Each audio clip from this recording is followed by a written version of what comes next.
मंडळी, व्हिडिओचं थंबनेल बघून तुमच्या लक्षात आलं असेल मी कुठल्या विषयावरती आज व्हिडिओ करणार आहे। श्रावण मासी हर्ष मानसी हिरवळ दाटे चोहीकडे या कवितेतील वर्णनाप्रमाणे श्रावण हा कुंद पावसाचा तसंच मन प्रफुल्लित करणारा महिना अशाच प्रफुल्लित चित्तवृत्तीने येते ती म्हणजे श्रावणातील मंगळागौर। नवविवाहितेने श्रावण महिन्यात करण्याची जी धार्मिक व्रत पूर्वापार चालत आलेली आहेत त्यातील एक व्रत म्हणजे मंगळागौरीचे व्रत। मंगळागौरीस धार्मिक, सांस्कृतिक आणि आरोग्यदायी असे अनेक पदर आहेत।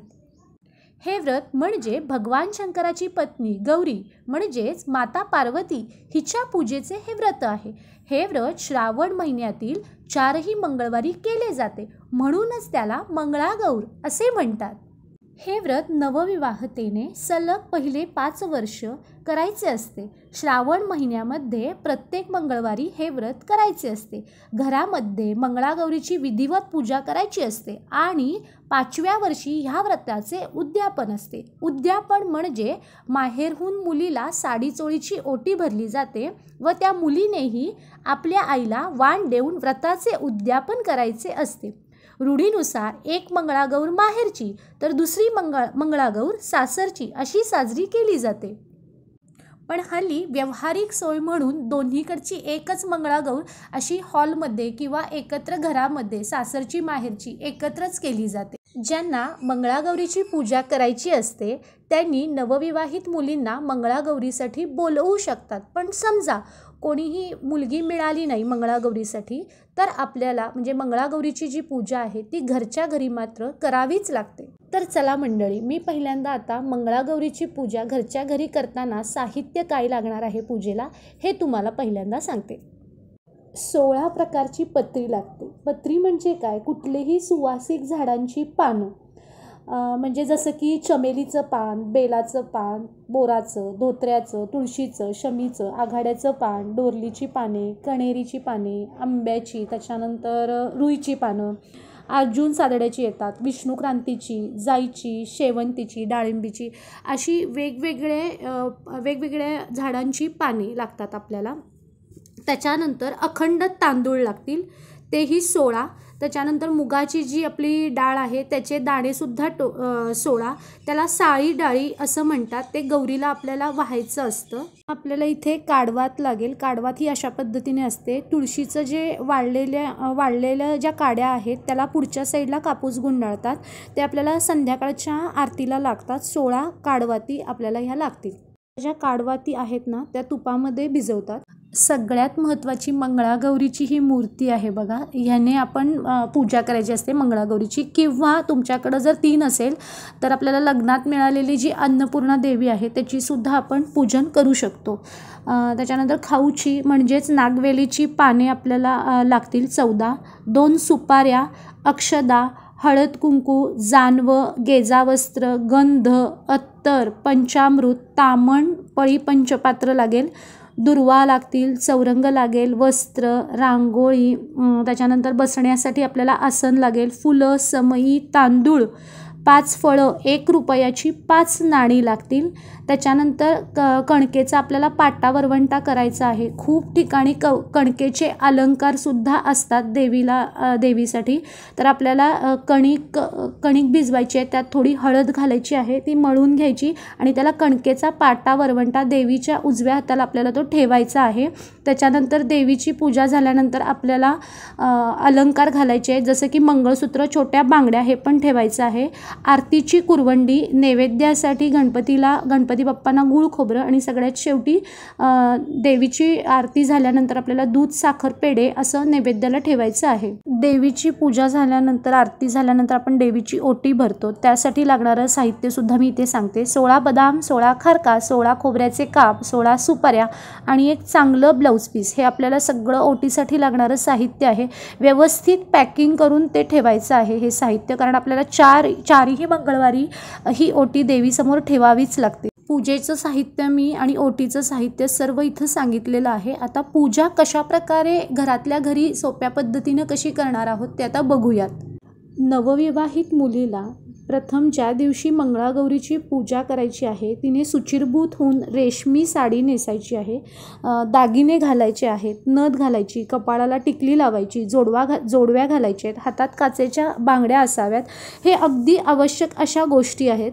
जिची मंगळागौर आहे तिने पूजेला बसायच्या आधी देवघराजवळ जाऊन आपल्या इष्टदेवतेला, कुलदेवतेला नमस्कार करायचा आहे, हळद कुंकू व्हायचं आहे, देवापुढे एक विडा ठेवायचा आहे, त्याला सुपारी त्याच्यावर ठेवून त्याला पण हळदी कुंकू घालून देवाला नमस्कार करून घरातील वडीलधाऱ्या मंडळींना नमस्कार करायचा आहे. जिथे आपल्याला मंगळागौरीची पूजा मांडायची आहे तिथली पहिला जागा स्वच्छ करून घ्यायची आहे. चौरंग मांडायचा आहे मंगळागौरीच्या पूजेसाठी. त्याच्या आधी तिथे थोडीशी रांगोळी काढायची आहे, त्याच्यावरती चौरंग मांडायचा आहे. चौरंगावरती वस्त्र घालायचं आहे आणि चौरंगाच्या शेजारी छानशी अशी रांगोळी काढून घ्यायची आहे. आपल्याला पूजेला बसायसाठी चौरंगाच्या बरोबर समोर आपल्याला पाट किंवा आसन घ्यायचं आहे. आपण जे मगाशी साहित्य काढून ठेवलेलं आहे ना ते पूजेला घेऊनच बसायचं आहे. बसल्यानंतर चौरंगाच्या बरोबर मध्यभागी वस्त्रावरती थोडे तांदूळ घ्यायचे आहेत. त्याच्यावर आपण मंगळागौरीची किंवा अन्नपूर्णेची मूर्ती ज्याची आपण पूजा करणार आहोत ती त्या तांदळावरती ठेवायची आहे. त्याच्या शेजारी तुमच्याकडे जर महादेवाची पिंड असेल तर ठेवा, नसेल ठेवली तरीही चालेल. जर पिंड ठेवली तर त्याचं निमुळतं टोक जे आहे ते उत्तरेकडे करायचं आहे. आता बरोबर 5 विड्याची पाने देवीकडे देठ करून ठेवायची आहेत. त्यावर रुपयाचे एक जे 5 कॉईन मी जे सांगितले होते ते ठेवायचे आहेत आणि त्याच्यावर प्रत्येकी एक फळ असं ठेवायचं आहे. तुमच्याकडं 5 फळं नसतील तर 5 केळी ठेवली तरीसुद्धा चालू शकतात.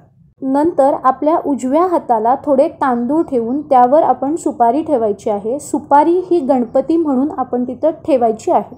आता पळी पंचपात्र आपल्याला घ्यायचं आहे. आपल्या डाव्या हाताला पळी पंचपात्र ठेवायचं आहे आणि 3दा आचमन करायचं आहे. 3दा आचमन करायचं म्हणजे काय की आपल्याला डाव्या हाताने उजव्या हातावरती पाणी घालायचं आहे पळीने. ते 3दा पाणी प्यायचं आहे आणि चौथ्यांदा जे ते पाणी आहे ना ते ताम्हणात सोडायचं आहे. आत्ता आपल्याला गणपती पूजन करून घ्यायचं आहे. आपण जी सुपारी उजव्या बाजूला ठेवलेली होती ना ती ताम्हणात घ्यायची आहे. त्याच्यावरती एकदा साधं पाणी, पंचामृत, त्याच्यानंतर गंधाचं पाणी, अत्तराचं पाणी असं सगळं एकदा घालून घ्यायचं आहे. आणि ते घातल्यानंतर सगळ्यात शेवटी ना स्वच्छ पाण्याने म्हणजे ती सुपारी धुवून घ्यायची आहे. अशा प्रकारे गणपतीचा इथं आपला अभिषेक झालेला आहे. तो आता जी सुपारी आहे ती स्वच्छ पुसून जागच्या जागी ठेवायची आहे. त्याला हळद कुंकू, अक्षदा, दुर्वा, गेजावस्त्र, जानवं, फुलं, लाल फूल असेल तर उत्तम आहे तर लाल फूल वाहायचं आहे. हे सगळं अर्पण करून झाल्यानंतर आपल्याला गुळ खोबऱ्याचा नैवेद्य गणपतीला दाखवायचा आहे. आता इथं आपलं गणपती पूजन झालेलं आहे. आता मंगळागौरीची पूजा इथं आपण करून घ्यायची आहे. जसं आपण गणपती पूजन केलं तसंच मंगळागौरीचं पूजनसुद्धा अशा प्रकारे करायचं आहे. मगाशी आपण चौरंगावर ठेवलेली गौरीची मूर्ती ताम्हणात घ्यायची आहे. त्याला आता पहिल्यांदा साधं पाणी घालायचं आहे. त्याच्यानंतर पंचामृत घालायचं आहे. त्याच्यानंतर गंधाचं पाणी घालायचं आहे. त्याच्यानंतर अत्तराचं सुद्धा पाणी आपण त्याच्यावरती घालू शकतो. हे झाल्यानंतर परत साधं पाण्यानं स्वच्छ ती गौरीची मूर्ती आपण धुवून घ्यायची आहे, पुसून घ्यायची आहे. जिथे आपण मगाशी तांदूळ ठेवलेली आहे त्याच्यावरतीच अन्नपूर्णेची मूर्ती किंवा मंगळागौरीची मूर्ती आपण ठेवायची आहे.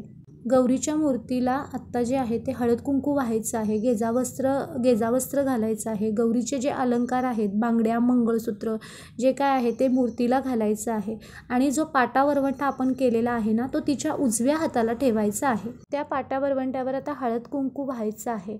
बघा खूप ठिकाणी देवीला अलंकार जे आहेत ना ते कणकेचे, पिठाचे करतात, पण ते वाहताना असंही म्हणतात गौरीला, गौरी गौरी तुला घे दागिने पिठाचे आणि मला दे सोन्याचे, असं खूप ठिकाणी म्हटलं जातं.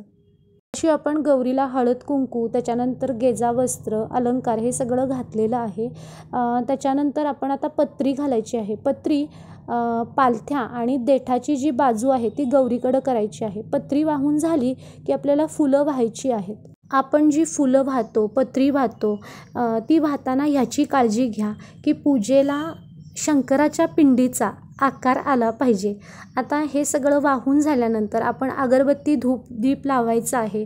अगरबत्तीनं देवीला ओवाळायचं आहे, घंटा वाजवायची आहे। त्याच्यानंतर जे तुपाचं निरांजन आहे त्यानंसुद्धा देवीला ओवाळायचं आहे। आता सुरुवातीला नैवेद्याला इथं ओवाळून झाल्यानंतर नैवेद्याला आपल्याला दूध साखर पेढ्यांचा नैवेद्य इथं दाखवायचा आहे। आता आपली इथं पूजा झालेली आहे। 3दा उदक सोडायचं आहे। म्हणजे काय करायचं आहे, विड्याच्या पानावर जी फळं ठेवलेली आहेत आपण देवीच्या समोर, तर त्यावर थोडं थोडं पाणी घालायचं आहे पळीच्या साह्यानं आणि असा उदक सोडायचं आहे। आता आपल्याला आरती करून घ्यायची आहे पुरणाच्या कुरवंड्यांनी। जर आपल्याला शक्य झालं तर 16 पुरणाचे दिवे करायचे आहेत आणि त्या कुरवंडीनं आपल्याला औक्षण करायचं आहे। नसेल तर कमीत कमी 2 पुरणाच्या दिवे करायचे आहेत आणि त्यांनी गणपती मंगळागौरीची आरती करून घ्यायची आहे। आणि मगाशी आपण जे ओटीचं सामान ठेवलेलं आहे, म्हणजे ओटीचं साहित्य, त्यानं ओटीसुद्धा भरायची आहे। आरती करून झाल्यानंतर ओटी भरून घ्यायची आहे। महानैवेद्य दाखवायचा असतो। महानैवेद्याला पुरणावरणाचा स्वयंपाक करायचा असतो। पुरण जर शक्य झालं तर थोडंफार तुम्ही दर मंगळवारी घालतच जावा। पुरणाचा नैवेद्य करून झाल्यानंतर आपल्याला मंगळागौरीची कहाणी वाचायची आहे। नंतर ब्राह्मण सुवासिनींच्या सोबत जेवायचं सुद्धा असतं। ज्या मुली मंगळागौरीचं हे व्रत करतात त्यांनी जेवताना बोलायचं नसतं असं म्हणतात। आणखीन संध्याकाळी भाजका उपवास ज्यांचा उपवास आहे त्यांनी करायचा असतो। आता संध्याकाळीसुद्धा असा भरगच्च कार्यक्रम असतो। संध्याकाळीसुद्धा आरती करायची असते। संध्याकाळी कशानं आरती करायची, आपण ज्या काडवाती केलेल्या आहेत ना 16, त्याच्यात तुपात भिजवलेल्या असतात, त्यानं देवीची आरती करायची असती। सुवासिनी बायकांना घरी बोलवायचं असतं। हळद कुंकू वाण द्यायचा असतो, ओटी भरायची असते। आणि ज्या सुवासिनी बायकांचं मंगळागौरीचं हे व्रत आहे त्यांनी भाजका उपवास म्हणजे काय खायचं, डाळ मुगाची खिचडी, कढी, मटकीची उसळ, भाजणीच्या वड्या केल्या जातात, असा फराळ करायचा असतो।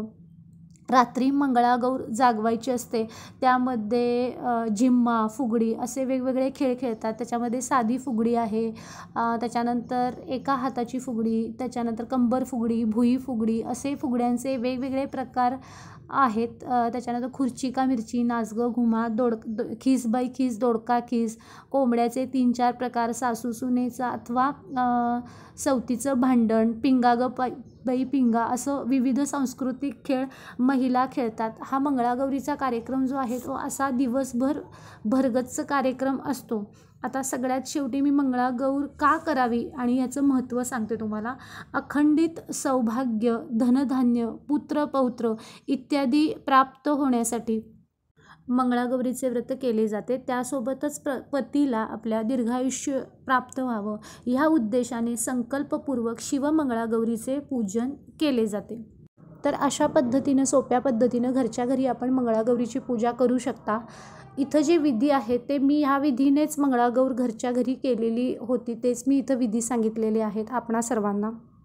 तर आजचा व्हिडिओ बनवण्याच्या मागे माझा एकच हेतू आहे की नवविवाहित मुलींना घरच्या घरी मंगळागौरीची पूजा करता यावी, त्यानिमित्त मी हा व्हिडिओ बनवला आहे। आशा आहे की हा व्हिडिओ तुम्हाला नक्की आवडला असेल। भेटू आपण नवीन अशा छानशा इंटरेस्टिंग ब्लॉगमध्ये। तोपर्यंत नमस्कार। आणि नवीन कोणी असेल तर चॅनलला आजच फॉलो करा।